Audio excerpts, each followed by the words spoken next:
स्वस्ति श्री गणेशाय नमः। ओम श्री सरस्वती नमः। ओम श्री वेदपुरुषाय नमः। ओम श्री मातृपितृचरणकमलेभ्यो नमः। ओम श्री गुरुचरणकमलेभ्यो नमः। ओम समस्त कुलदेवता चरणकमलेभ्यो नमः। समस्त पितृदेवता चरणकमलेभ्यो नमः।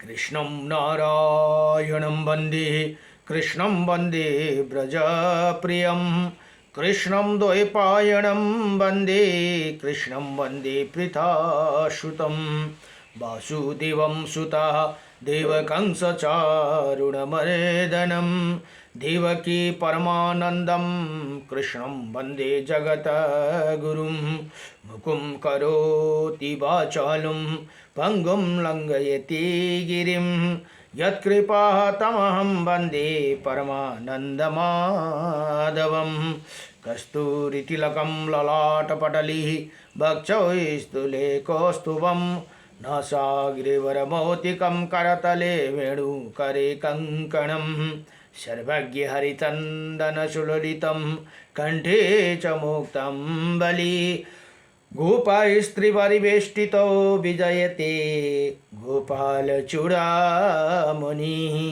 वंशीविभूषितकर्णः नवनीरदाभात पीताम्बरदारुणमिमा फलधरोष्टः पूर्णेन्द्रसुन्दरमुखा अरविन्द्रनेत्रात् कृष्णात्परं किमपि ततो अहं न जानीहि सच्चिदानन्दरूपायं विश्वोत्पत्यादिहेतवे त्रापत्राय विनाशायं श्रीकृष्णाय वयं नमः।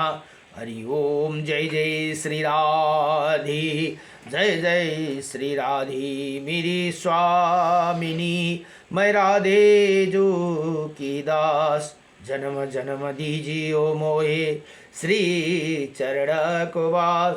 जन्म जन्म दीजियो मोहे श्री वृंदावन को वास। नारायणं नमस्कृत्यं नरं चैव नरोत्तमं देवीं सरस्वतीं व्यासं ततो जयमुदीरयति। ओम श्री परमात्मने नमः। ओम गुरुर्ब्रह्मा गुरुर्विष्णुः गुरुदेव महेश्वरः गुरुर्साक्षात् परं ब्रह्म तस्मै श्री गुरुदेव नमः। अखण्डमण्डलकारकं व्याप्तयनं चराचरं तत्पदं दर्शितं येनं तस्मै श्री गुरुदेव नमः। गुरुदेवार्जुन को चरण कमलले भवसागर अवतरण सकूं। जब जन्म भयो तब भूल भयो अब जीव सुधारू पावो परूं। गुरुदेव को चरण कमलले भवसागर अवतरण सकूं। शिष्य भये कति ऊंचा हुदाहुन नीचा भये मेरो शयनमति सब सामगरी। जब ज्ञान दियो अब गुण गाउनु सक्छु कति जति भज्दछु मेरो शुद्ध हृदयले। अर्जी हरदम नित्य गरुं गुरुदेव हजुरको चरण कमलले भवसागर अवतरण सकूं।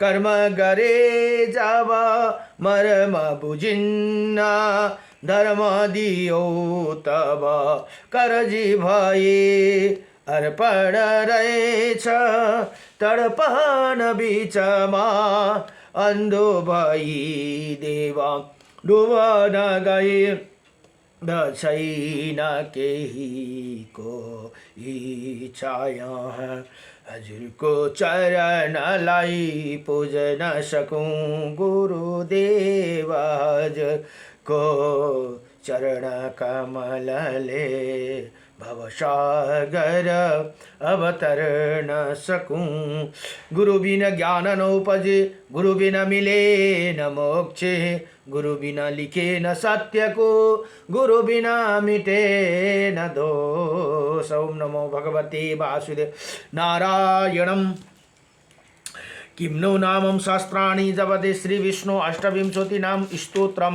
श्री किं नो नामं शास्त्र श्री अर्जुन वाचा किं नो नामं शास्त्राणि जपते च पुनः पुनः यानि नमानि दिव्यानि तानि चक्षुषा केशव हे भगवान केशव मनुष्य बार बार 1000 नाम जप क्यों कर दे उनका दिव्य नाम वर्णन गर्नुहोस् भनेर यहाँ अर्जुनले भगवान कृष्णलाई प्रश्न गर्नुहुन्छ भने श्री भगवान वाचा भगवान भन्नुहुन्छ मत्सं कुर्मं वराहं च वामनं च जनार्दनं गोविन्दं पुण्डरीकाक्षं माधवं मधुसूदनं पद्मनाभं सहस्राक्षं वनमाली हलायुधं गोवर्धनं हरिकेशो वैकुण्ठं पुरुषोत्तमं विश्वरूपं वासुदेवं रामनारायणं हरिं दामोदरं श्रीधरं च वेदांगं गणरोध्वजम् अनंत कृष्ण गोपालं जपते नास्ति पातकं गावं कोटिप्रदनश्यम् अश्वमेधस्य च कन्यादानं शास्त्रणं फलं प्राप्नोति मानव अमावास्यया पूर्णिमास्याम् एकदशं तथैव च संध्याकाले स्मरे नित्यं प्रातःकाले तथैव च मध्याह्ने च जपे नित्यं सर्वै पाप प्रमोच्यति श्री कृष्ण अर्जुन संवादी श्री विष्णु अष्टविंशति नाम स्तोत्रम सम्पूर्ण यहाँ भगवान भन्नुहुन्छ हे अर्जुन यी नाम जप गर्ने पुरुषका भित्र पाप रहँदैन उसले 1 करोड गौदान गरेको 100 गौदान गरेको फल प्राप्त गर्दछ भने 100 अश्वमेध र 1000 कन्या दान गरेको फल प्राप्त गर्दछ औँसीमा पूर्णिमा तथा एकादशी तिथिको नव प्रतिदिन सन्ध्यामा प्रातः एवं मध्याह्न यिनै समय स्मरणपूर्वक जप गर्ने पुरुष सम्पूर्ण पापदेखि मुक्ति हुन्छन् भनेर यहाँ बताउनु भयो नमो भगवते वासुदेवाय नारायणं परम ब्रह्म नारायणं परम तप नारायणं परम देव सर्वनारायणं सदा रामाय रामभद्राय श्रीरामचन्द्राय वेदसी श्री रघुनाथाय नाथाय सीताय पतये नमो नमो भगवते वासुदेवाय माये काछु इस जगतमा शबलीलिनु सरी का नाम मुदास युगे सबटराय को सबमा राधे राधे श्याम जय जय लक्ष्मी नारायण भगवान को जय जय राधा रमण भगवान को जय जय सीतारामचंद्र भगवान को जय जय कैलाशपति महादेव को हर हर हर महादेव शंभो जय जय श्री राधे श्याम र अहिले श्री मत्स्य महापुराण अध्ययन हुँदैछन् मत्स्य महापुराणमा जम्मा 291 अध्याय छन् भने 14,000 श्लोक भनेर बताइएको छन् नमो भगवते वासुदेवाय श्री परमात्मने नमः आज 123 अध्यायमा गोमेद का दीप और पुष्कर दीप जब 7 दीप छन् भने यहाँ अब आज अन्तिम हिजोसम्म 5 दीपको वर्णन भयो भने आज 2 दीपको वर्णन यहाँ बताउनुहुन्छ अब सुताजी ऋषि अरू ऋषिहरूलाई भन्नुहुन्छ हे तपोधन ऋषि हो अब मैं 6 नंबर का गोमेदक दीप का वर्णन कर रहा हूँ। गोमेदक दीप से सुरोदक सागर घिरा हुआ है। इसके विस्तार सामलीय दीप के विस्तार से 2 गुना अधिक है भनेर यहाँ बताउनु भयो। उनके दीप में उच्च शिखर वाले 2 पर्वत है ऐसे जानना चाहिए भनेर यहाँ बताउनु भयो। उनको पहले का नाम है सुमना है। ये पर्वत अंजना के समान काले रंग के सुशोभित है। दूसरा पर्वत कुकुमद नाम वाले है जो सभी प्रकार के औषधियों से संपन्न सुवर्णमय शुभशाली है और वृक्षादि के श्रमिदियों से युक्त ये गोमेद दीप छठे है। सुरोदक सागर के अपेक्षा 2 गुना परिमाण वाले इच्छुक रसोद सागर से घिरा हुआ है भनेको उखुको रस को सागर भनेर यहाँ बताउनु भयो। इसमें धातकी और कुमद नाम का 2 अत्यंत विस्तृत प्रदेश है जो अभ्य पुत्र नाम से विख्यात है भनेर यहाँ बताउनुहुन्छ। सुमना वाय सुमना पर्वत का जो प्रथम वर्ष है उसकी धाती की खंड कहते हैं भनेर यहाँ बताउनु भयो। यही धाती की नाम का प्रथम पर्वत प्रथम वर्ष कहलाते हैं। गोमेद नाम से जो वर्ष कहा गया है उसी को सर्व सुख भी कहते हैं। इसके बाद दूसरे है कुकुमद पर्वत का प्रदेश भी कुकुमद नाम से विख्यात है भनेर यहाँ बताउनु भयो। ये दोनों पर्वत अन्य सभी पर्वतों से उच्च है। और गोमेद का द्वीप के पूर्व भाग में सुमन नाम का पर्वत स्थित है जो पूर्व से पश्चिम समुद्र तक फैला हुआ है भनेर यहाँ बताउनु भयो। इसी प्रकार इसी द्वीप के पश्चिम भाग में पार्श्व पश्चिम मार्दक भाग में कुमुद नाम का पर्वत स्थित है। इन्हीं पर्वत को चरण प्रांत के उद्देश्य दो भाग में विभक्त हो गया है। इसी द्वीप का दक्षिणार्ध भाग में धाती की खंड कहलाते भनेर यहाँ बताउनु भयो। अब यहाँ भन्नुहुन्छ तथा इसके उत्तराधा भाग में कुमुद नाम का दूसरा श्रेष्ठ वर्षा है।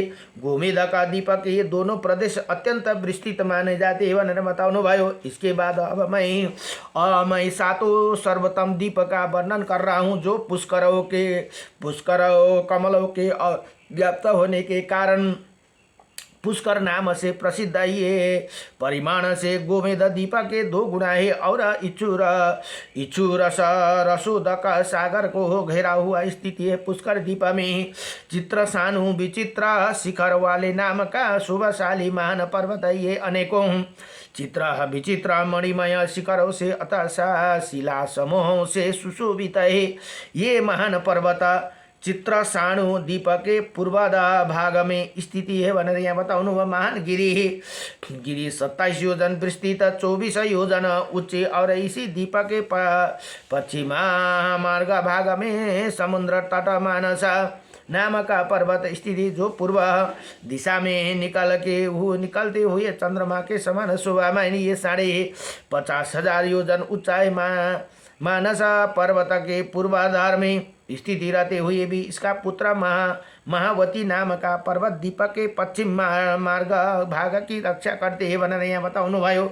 इसी प्रकार वो प्रदेश दो भागों में विभक्त कहा जाते हैं। पुष्कर द्वीप स्वादिष्ट जल वाले महासागर से घिरा हुआ ये विस्तार एवं मंडल घेरा में गोमेद द्वीप से दो गुना इसी द्वीप के अंत स्थित है।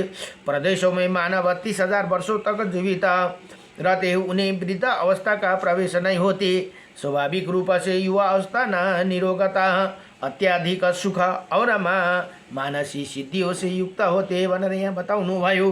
तीनों द्वीप में सर्वत्र सुख दीर्घायु और सुंदर रूप की सुलभता रहती है। उनमें उच्च नीचे का भाव नहीं होते। पराक्रम और रूप की दृष्टि से एक तुल्य होती है। उनमें न कोई बाधा करने योग्य होते हैं न कोई मारने वाला ही पाए जाते। उनमें ईर्षा असूया भय लोभ दंभ देश और संग्रह का नाम नहीं होते। उनमें सत्य असत्य एवं धर्म का विवाद वर्ण आश्रम की चर्चा पशुपालन व्यवसाय खेती त्रिविद्या दंड नीति शत्रु या अपराधियों को दंड देकर वश में करने वाला नीति नौकरी है और परस्पर दंड विधान भी नहीं पाए जाते। वहाँ तो वर्षा होते न नदियाँ है नहीं तो सर्दी गर्मी है भी नहीं पड़ती। पर्वतों से टपकते हुए जल ही अन्न और जल का काम पूरा करते हैं। वहाँ सर्वथा उत्तर कुरु देश के सुदर्श समय बना रहते हैं भनेर यहाँ बताउनु भयो। वहाँ का सब लोग सर्वत्र वृद्ध अवस्था के कष्टों से रहित सुखमय समय व्यतीत करते हैं। ये स्थिति धात की खंड तथा महाबीता दोनों प्रदेश का में पाई जाती है भनेर यहाँ बताउनु। इसी प्रकार सातों द्वीप पृथक 7 समुद्रों से घिरा हुआ है भनेर यहाँ बताउनु। जो समुद्र जिस द्वीप के बाद पड़ते हैं वही परिमाण में उसी दीपक के बराबर माना गया है। उसी प्रकार दीपों और समुद्र की परस्पर वृद्धि समझनी चाहिए। जल की समय का प्रकार से वृद्धि होने के कारण इसी जल राशि के समुद्र कहते हैं। ऋषि धातु का अर्थ गमन और इसी वर्ष शब्द बना चाहिए। और वर्ष में चारों समुद्र के प्रजा सुख पूर्वक निवास करती। पूर्व दिशा में चंद्रमा के उदय होने पर समुद्र सर्वथा उसी जल में पूर्ण हो जाती है, अर्थात उसमें ज्वारा आ जाते हैं। वही चंद्रमा जब समुद्र और हो जाते तब समुद्र का बड़ा हुआ जल अत्यंत क्षीण हो जाते, अर्थात भाटा को हो जाते हैं। जल की वृद्धि समय समुद्र अपनी मर्यादा को भीतर भी बढ़ता है और क्षीण होते समय मर्यादा के अंदर ही उसके जल का क्षय होते हैं भनेर यहाँ बताउनुहुन्छ। जिस प्रकार चंद्रमा के उदय होने पर चंद्र किरणों का जल के साथ संयोग होने से जल अपने आप उछलने लगता है, उसी प्रकार समुद्र भी बढ़ने लगता है। यद्यपि शुक्ल पक्ष की और कृष्ण पक्ष की चंद्रमा उदय और अस्त काल में जल बढ़ते और घटते, तथापि समुद्र की मर्यादा न्यूनतम या अधिकतम नहीं वो दिखा पड़ती। चंद्रमा की वृद्धि छाया के अक्षर समुद्र भी उत्सुक और अपकर्ष होती है। पानी का ये चढ़वा उत्तर 115 उंगलियों तक बतलाए जाते हैं। पर्व के अवसरों पर समुद्र के जलों का ये ज्वारा भाटा स्पष्ट देखने में आते। दो और जल से घिरा होने के कारण समुद्र स्थित प्रदेश दीप और ये जल की धारण करने के कारण समुद्र को उदित कहा जाते हैं। बन रहे हैं बताओ, सभी वस्तुओं को आत्मसात कर लेने के कारण गिरी और पृथ्वी के सनी स्थान को बांधने के कारण पर्वत नाम पड़ा है। शाका दीपा में है, शाका नाम का पर्वत है, इसी कारण उसे शाक दीप कहते हैं। कुश दीपा में जनपद के मध्य भाग में विशाल कुश स्तंभ कुश का गुल्म है, इसीलिए वो कुश दीप कहा जाते हैं। और क्रोंच दीपा में क्रोंच नाम का पर्वत है और उसी के नाम पर वो क्रोंच दीप कहलाते हैं। सालमल्य दीपा में सिमल का महान वृक्ष है, उसकी वहाँ के लोग पूजा करते हैं, इसमें से उसे सामल्य दीप कहा जाते हैं। गोमेदक दीपा में गोमेदा नाम का पर्वत है और उसी के नाम पर दीपों का गोमेदक नाम से पुकार जाते हैं। पुष्कर में कमल के समान बरगद का वृक्ष है, इसी कारण वो पुष्कर दीप कहते हैं। बट वृक्ष अव्यक्त ब्रह्मा के अंश से समभूत हुआ है, इसीलिए प्रधान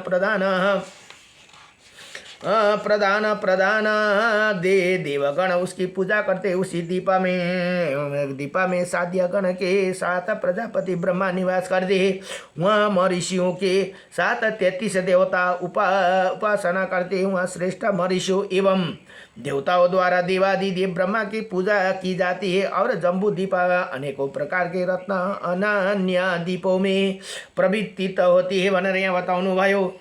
उपयुक्त उन सभी दीपों को वर्षों में क्रमशः प्रजाओं की सरलता, ब्रह्मचार्य, सत्यवादिता, इंद्रियाति निग्रह, निरोगता और आयु का प्रमाण एक दूसरे का 2 गुना बढ़ता जाते। सभी स्वाभाविक ही पंडित होते हैं, अतः उनके द्वारा स्वयं प्रजाओं की रक्षा होती रहती है।